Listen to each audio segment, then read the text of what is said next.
Hello and welcome back guys. हमारे Indian घरों में हम छोटी मोटी चीज़ें जो हमारी रोज़ की जो प्रॉब्लम्स होती है वो ऐसे ही हम कुछ ना कुछ जुगाड़ करके सॉल्व कर लेते हैं। लेकिन ये जो जुगाड़ है ना वो इस तरह के होने चाहिए जो आसान हो और कोई भी इन्हें फॉलो कर सके। तो ऐसे ही बहुत ही आसान से हैक्स आपके साथ शेयर करूँगी आज, और आई एम श्योर कि ये आपको रोज़ काम में आएंगे। बहुत ही यूज़फुल है और बहुत ही आसान है, और इसमें ना आपके बहुत ज़्यादा पैसे भी खर्च नहीं होंगे। तो चलिए देखते हैं आज का वीडियो जो कि काफ़ी यूज़फुल होने वाला है। तो एक भी हैक मिस मत कीजिएगा। और आप मुझे फॉलो कर सकते हैं इंस्टाग्राम और फेसबुक पे भी। मैं बहुत सारे वहाँ पर भी वीडियो शेयर करती हूँ, तो मुझे वहाँ पर भी आप ज़रूर से फॉलो कीजिए। तो सबसे पहले एक बहुत ही अच्छी सी चीज़ शेयर करूँगी। ये मैंने लिया है अमेज़ॉन से, और ये एक वार्डरोब है। काफ़ी स्पेशियस वार्डरोब है। दिखने में काफ़ी छोटा लग रहा होगा आपको, लेकिन बहुत ही स्पेशियस है। इसमें आप अपने कपड़े भी रख सकते हैं, और आप चाहे तो इसे शू रैक की तरह भी यूज़ कर सकते हैं। जैसे ना नॉर्मली दूसरे शू रैक्स में रॉड्स लगे रहते हैं, इसमें प्रॉपरली शेल्फ दिए गए हैं। तो इसमें आप कपड़े भी रख सकते हैं, शू रैक भी रख सकते हैं। तो अभी मैं डिसाइड नहीं किया है मैंने कि मैं इसको किस लिए यूज़ करूँगी। मोस्टली मुझे ना शूज़ के लिए चाहिए था, और मुझे कुछ कपड़ों के लिए भी चाहिए था। तो अभी मैंने एक ही ऑर्डर किया है। इसका रेट है 4300 समथिंग मुझे ये पड़ा था, और ये बहुत ही ईजिली असेंबल हो जाता है। इसमें ना काफ़ी अच्छे से मार्किंग की हुई है, बैक साइड पैनल्स, साइड के पैनल्स। तो आप आराम से अकेले ही इसको असेंबल कर लेंगे। इसमें किसी की हेल्प की ज़रूरत नहीं पड़ती है। इनफैक्ट इसमें अमेज़ॉन से मैंने जो लिया ना, वहाँ पे वीडियो भी है कि किस तरह से आप इसे असेंबल कर सकते हैं। तो ईजिली आप आराम से इसको घर में असेंबल करेंगे विदाउट किसी की हेल्प।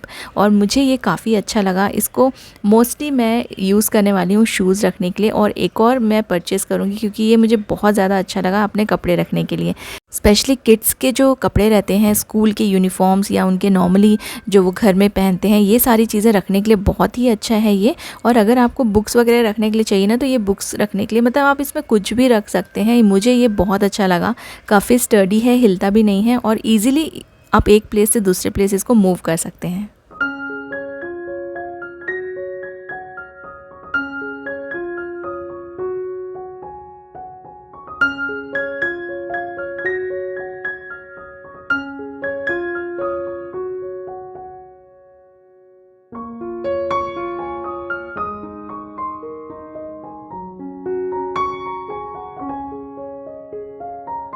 कभी कभी हम फ्रिज में पानी रखना भूल जाते हैं, बॉटल को रिफ़िल करना भूल जाते हैं। तो अगर आपको एकदम से ठंडा पानी की ज़रूरत हो और आपने फ्रिज में बॉटल्स नहीं रखी हो, तो बस ना आप जल्दी से बॉटल को भर के ऐसे सिल्वर फॉइल में अच्छे से कवर कर लीजिए। इसको पूरा का पूरा इसको कवर कर लीजिए, और फिर आप इसको फ्रीज़र में 5 to 10 मिनट्स के रख दीजिए। बहुत ही जल्दी से, सिर्फ 5-10 मिनट्स में आपका जो पानी है ना वो एकदम ठंडा हो जाएगा, चिल्ड हो जाएगा। कभी कभी गेस्ट भी आते हैं, तब भी हमारे पास पानी की बॉटल्स अंदर भरी हुई नहीं रखी रहती है। तो उस टाइम भी आप ये वाला जो ट्रिक है ना, इसको यूज़ कर सकते हैं। बहुत ही जल्दी से इसमें पानी ठंडा हो जाता है। वैसे तो एल्यूमिनियम फॉइल हमारे हेल्थ के लिए अच्छा नहीं है, लेकिन इसको हम कहीं भी डायरेक्टली अपने फूड में टच नहीं कर रहे हैं। बॉटल को कवर करने के लिए, ऊपर से यूज़ करने के लिए आप इसको आराम से यूज़ कर सकते हैं बिना डरे। जैसे कई बार ना कुछ ऐसी फूड रहते हैं हमारे यहाँ पे जिसको हम अपने फ्रिज में स्टोर करते हैं, तो उस फूड की जो स्मेल होती है ना, वो हमारे पानी में या फिर दूध में, दही में, कोई भी दूसरी चीज़ों में ना वो स्मेल घुस जाती है। तो यहाँ भी आपको एल्यूमिनियम फॉइल बहुत काम में आने वाला है। आप जिस भी कंटेनर में आप वो फूड रखते हैं ना, उसको एल्यूमिनियम फॉइल से अच्छे से कवर करके फिर आप फ्रिज में रखिए। सिर्फ किचन में ही नहीं, आपको ये एल्यूमिनियम फॉइल अपने घर में काफ़ी जगह पे काम आएगा। जैसे ना ये चेयर बहुत ज़्यादा आवाज़ करती है, तो आप ना एल्यूमिनियम फॉइल, अभी जो बचे हुए एल्यूमिनियम फॉइल थे ना, जिसको मैंने बॉटल कवर करने के लिए यूज़ किया था, तो उसको मैंने थ्रो नहीं किया है। मैंने उसको 4 डिफरेंट पीसेस में कट कर दिया है, सिमिलर साइज़ रखा है, और इसको मैं इस तरह से चेयर के जो लेग्स है ना उसके इसमें कवर कर दूँगी नीचे। तो इसको जब भी आप इसको सरकाएँगे ना चेयर को, तो ये बिल्कुल भी आवाज़ नहीं करेगी, और इस तरह से आप जो रखे हुए बचे हुए एल्यूमिनियम फॉइल है उसको यूटिलाइज़ भी कर सकते हैं। कई बार हम फूड के जो कंटेनर्स है उसको कवर करने के लिए यूज़ करते हैं, तो वो वाले जो एल्यूमिनियम फॉइल बच जाते हैं उसको आप थ्रो मत कीजिए। इस तरह से आप अपने चेयर में उसको यूज़ कर लीजिए, तो आपकी जो चेयर है बिल्कुल आवाज़ नहीं करेगी। रोज़ रोज़ जब हम अपने सीज़र्स यूज़ करते हैं तो धीरे धीरे इसका जो शार्पनेस है वो ख़त्म हो जाता है। तो इसको भी आप बचे हुए सिल्वर फॉइल से शार्प कर सकते हैं। बस जो भी आपके पास सिल्वर फॉइल ऐसे ही रखे हुए हैं ना बचे हुए, तो उनको आप 2-3 लेयर में फ़ोल्ड कर लीजिए और फिर ये वाली जो सीज़र है, जो सीज़र आपकी जो ब्लेंड हो गई है ना, बिल्कुल भी शार्पनेस नहीं है, उसको आप इस तरह से ना यूज़ कीजिए सिल्वर फॉइल कट करने के लिए। तो ये जो एल्यूमिनियम फॉइल है ना, इसको कट करते करते इसकी जो शार्पनेस है वो वापस आ जाएगी।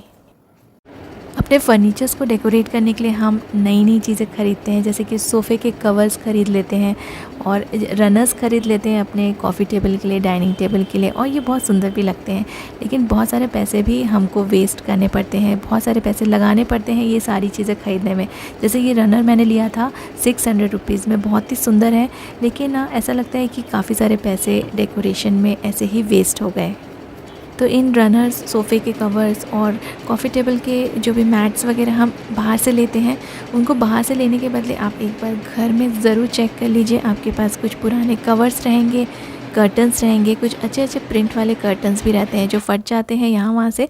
तो ये मेरे पास एक रेड कलर का बहुत ही पुराना सा कर्टन रखा हुआ था, इसको बस मैं फ़ोल्ड कर लूँगी, कुछ भी स्टिच करने की ज़रूरत नहीं है, एज़ इट इज़ ही मैं इसको फ़ोल्ड करूँगी और अपने डिश वॉशर के ऊपर मैं एज़ अ कवर इसको बिछा लूँगी। तो बहुत ही सुंदर लगता है और देखने में ना किसी को पता भी नहीं लगेगा कि ये पुराना कोई कर्टन है। तो इस तरह से आप अपनी पुरानी चीज़ों को, पुराने कपड़ों को एक बार देख लीजिए। स्पेशली जो कर्टन्स रहते हैं, जो बेडशीट्स रहती है, वो छोटी मोटी जगह से फट जाती है, तो उसको आप जो फटा हुआ जो पोर्शन है ना, उसको अंदर की तरफ फोल्ड करके आप इसको ऐसे अपने फ्रिज के कवर के लिए या फिर टेबल कवर के लिए एज अ रनर आप कहीं भी इनको यूटिलाइज़ कर सकते हैं। और बिना पैसे खर्च किए आप अपने घर को डेकोरेट कर सकते हैं। और जितनी भी पुरानी चीज़ें आपके पास रखी है जो आप फेंकने ही वाले थे, तो उनको भी आप यूटिलाइज़ कर सकते हैं इस तरह से अपने घर को ऑर्गेनाइज़ करने में या फिर सजाने में।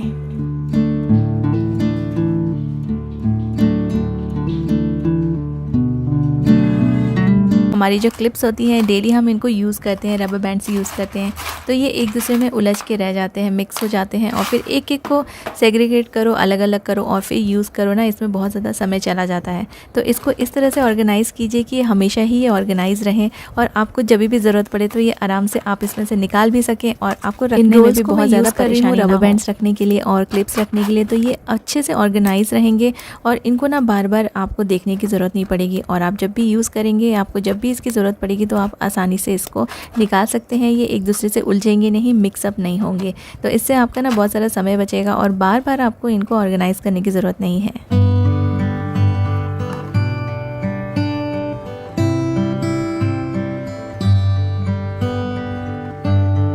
तो मेरे एक सब्सक्राइबर हैं, उन्हें मुझसे पूछा था कि जो भी फॉइल्स हम किचन में यूज़ करते हैं उसको किस तरह से ऑर्गेनाइज़ कर सकते हैं। तो देखिए मैं डबल टेप लगा रही हूँ। फॉइल के साइड के जो पेपर रहते हैं ना, उसको कट कर देना है ताकि आसानी से जब जहाँ भी हम इसे स्टिक करें तो आसानी से जो फॉइल है वो रिमूव हो सके और हमें बार बार फॉइल पूरा का पूरा निकालने की ज़रूरत ना पड़े। तो इसको मैंने वॉल पर चिपका दिया है। आप चाहे तो टाइल्स पर भी चिपका सकते हैं। डबल टेप की हेल्प से ना आप इसे कहीं भी चिपका सकते हैं और कितना भी आप इसे खींचेंगे ना, ये निकलेगा नहीं। और जब आप न्यू फॉइल लाएंगे तो बस आप अंदर का जो रोल है उसको निकाल दीजिए और नया जो रोल है उसको फिट कर दीजिए। और मैंने जो पेपर रोल है उसको भी इसी तरह से अपने वॉल पे डबल टेप की हेल्प से स्टिक किया हुआ है। तो ऐसे ना आप कर सकते हैं अगर आपके पास कोई ऑर्गेनाइज़र नहीं है। वर्टिकल स्पेस को यूज़ करने के लिए हम ऐसे हुक्स यूज़ करते हैं, लेकिन कई बार ऐसा होता है कि इस एक हुक में हम बहुत सारी चीज़ें हैंग करके नहीं रख पाते हैं, क्योंकि ये ठीक से हैंग नहीं होते हैं और ये बहुत ही शैबी लगते हैं, अच्छे से ऑर्गेनाइज नहीं लगते। अगर आप एक ही हुक में बहुत सारी चीज़ें हैंग करके रखना चाहते हैं, तो जो भी चीज़ आपको हैंग करना है ना, उसमें आप ऐसी छोटी छोटी सी रस्सी बांध दीजिए। कोई भी रोप आपके पास अवेलेबल हो या लेस हो, कुछ भी आप यूज़ कर सकते हैं।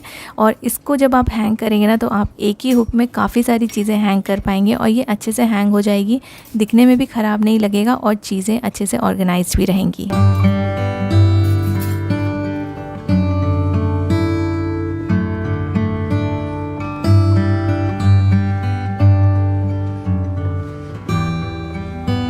सामान को वर्टिकली ऑर्गेनाइज़ करने के लिए एक और मैं ऑर्गेनाइज़र शेयर करूँगी आपके साथ।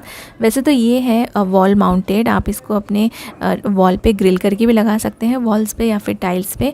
लेकिन इसको अगर आपको ग्रिल नहीं करना है तो उसके लिए भी मैं एक बहुत ही अच्छा ऑप्शन बताती हूँ। इस तरह के जो मैजिक स्टिकर्स आते हैं ना, वो आपको आराम से मिल जाएंगे और इनका जो लिंक है वो भी मैं आपके साथ शेयर कर दूँगी। तो बस आप इसको लगा दीजिए। इस तरह के जो होल्डर आते हैं मैजिक स्टिकर्स, और इस पर आप ये वाला ऑर्गेनाइज़र आराम से फिट कर सकते हैं और ये बिल्कुल भी गिरेगा नहीं। और इसमें आप काफ़ी सारी चीज़ें, आपको जो भी हैंग करना है ना उसको आप हैंग कर लीजिए और आपको बिल्कुल भी ड्रिलिंग करने की ज़रूरत नहीं पड़ेगी। हमें से कई सारे लोग रेंटेड अपार्टमेंट में रहते हैं जहाँ पे ना ड्रिलिंग करना अलाउड नहीं होता है, तो वहाँ पे आप इस तरह से अपने ऑर्गेनाइजर्स को यूज़ कर सकते हैं।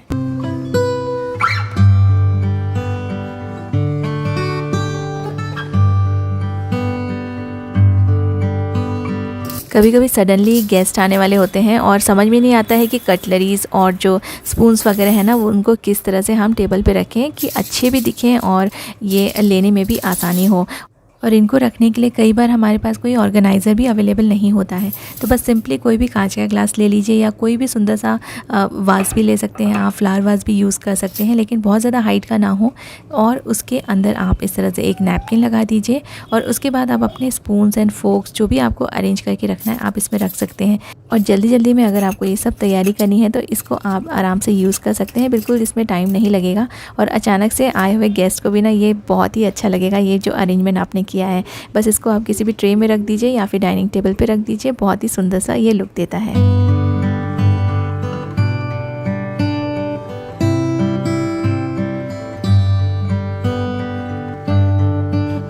और कटलरीज़ के साथ साथ आप अपने जो टेबल नैपकिन्स होते हैं वो भी आप इसमें रख सकते हैं।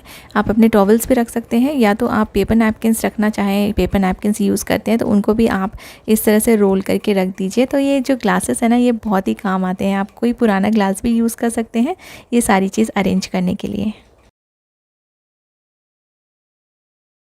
टिफ़िन में या हस्बैंड के टिफ़िन में आप रोटी वगैरह रैप करके देते हैं तो आप ऑडी यूनी रैप और ऑडी को बेक यूज़ कीजिए, काफ़ी अच्छा है, ये एनवायरनमेंट फ्रेंडली है। और अगर आप सिल्वर फॉइल यूज़ करते हैं तो उसके कंपैरिजन में तो ये काफ़ी अच्छा है हेल्थ वाइज। तो इसको ना आप कुकिंग के लिए, बेकिंग के लिए या फिर रीहीटिंग के लिए भी यूज़ कर सकते हैं और अपने पैन्स वगैरह में भी आप डायरेक्टली इसमें शैलो फ्राई कर सकते हैं। इससे आपके जो पैन्स है वो ख़राब नहीं होंगे। तो Audi uni wrap and Audi को बेक अमेज़ॉन और फ्लिपकार्ट ऑनलाइन अवेलेबल है और आपके नियर बाय स्टोर्स में भी आपको ये ईजिली मिल जाएंगे। सिर्फ आपके वार्डरोब में ही नहीं, हैंगर आपके किचन में भी बहुत ज़्यादा यूज़फुल है। इसको आप यूज़ कर सकते हैं अपने लिड्स को ऑर्गेनाइज़ करने के लिए। तो सबसे पहले आपको लेना है एक हैंगर और आप ले लीजिए कुछ रबर बैंड्स। रबर बैंड्स मैं इसलिए ले रही हूँ क्योंकि ये जो हैंगर है ये थोड़ा सा बड़ा है, तो इसके साइज़ को मैं थोड़ा सा कंट्रोल करने के लिए मैंने दोनों साइड में रबर बैंड्स लगा दिए हैं, सो डैट ना जो मैं लिड यहाँ पर लगाऊँगी वो स्लिप होके ना गिरे। तो इस तरह से आप रबर बैंड्स लगा दीजिए हैंगर के दोनों तरफ से। अगर आपका जो हैंगर है वो थोड़ा सा बड़े साइज़ का है तो आप इस तरह से कर सकते हैं। अगर छोटा हैंगर है तो आपको रबर बैंड्स लगाने की ज़रूरत नहीं पड़ेगी। उसके बाद आप इस हैंगर को कहीं भी हैंग कर सकते हैं और इस तरह से उसे किसी भी हुक में अटका दीजिए या हैंग कर दीजिए। और उसके बाद आप अपने जो भी लिड्स हैं ना उनको इसमें अच्छे से ऑर्गेनाइज़ करके रख सकते हैं। उम्मीद करती हूँ आज के वीडियो के सारे हैक्स एंड टिप्स आपको पसंद आएंगे और आपके ये काफ़ी ज़्यादा काम में आएंगे। Thank you so much for watching.